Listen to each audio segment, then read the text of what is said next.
otlar var. Yenge böyle bazı yerler.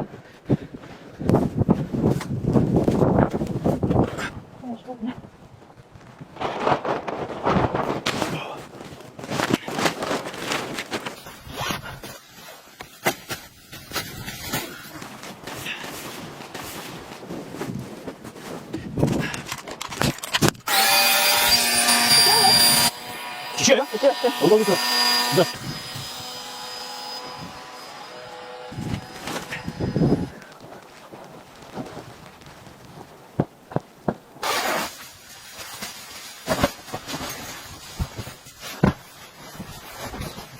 Çok fırtına var ya. Dur. Çıkarmış. Of. Hah. Çakmayla yatırken kendisi çakmayla yandı. Bir şey yapmıyor ya soğukta. Kaldırıyor olmuş. Şöyle çıkaralım. Oh. Onunkilerden mahvoldu. Ellerim dondu ya. Ne zaman yanar? Birazdan. Ha? Birazdan.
Oldu. Şöyle mesela yapıyorum. Ne diyorsun? Yapıyorum. Aslında sarımsaklı yoğurt olması gerekiyor buna. Kesiyorum Samet'e. Köşke. Güzel oldu ya. Vallahi güzel oldu. Afiyet olsun canım, şahit olmuştur. Vallahi çok iyi. Güzel. Altıda başa. Altı baş. Gece yıkılmazsa yıkılmaz herhalde. İnşallah. Nasıl? Güzel ya. Çok güzel. Sevdin mi?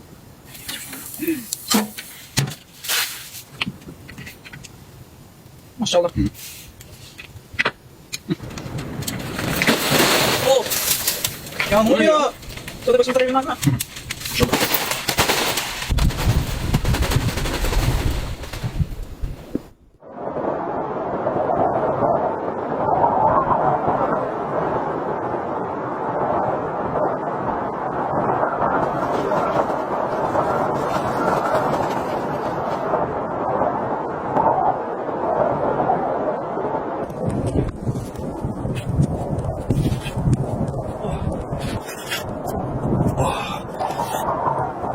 Ah şimdi yandım. Vallahi şimdi yandım. Onun yardım çok iyi geldi.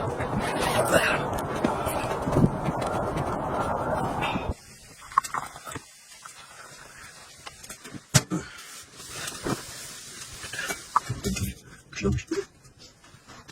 Bunlar olmuş mu? Olmuş bunlardan. Nasıl dışarıdaydı? Buzuldu mu? Tamam. Şu yüzden çok kaçırdığım şey oldu. Değil mi? Kesinlikle. Bence de. Bir like görünüyor. Aynen. Ben sevdim böyle. Ben sevdim, çok merak ediyorum. Geçene korktum ya. Ağaçtan düştü galiba. Onu sıkıldı değil mi? Böyle olmuş. Burada affedersin. Bir de çadır çok fena sallandı. Bir ara evet ya. Ne oldu çadıra? Değil mi? Çok fena sallandı.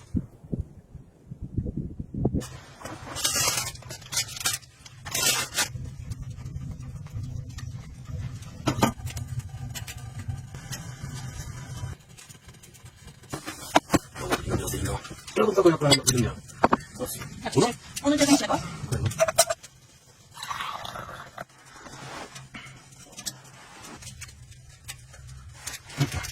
Tubig ka. Hindi mo sumawa. Kasi ya. Kamain ko siya. Ang kising ka.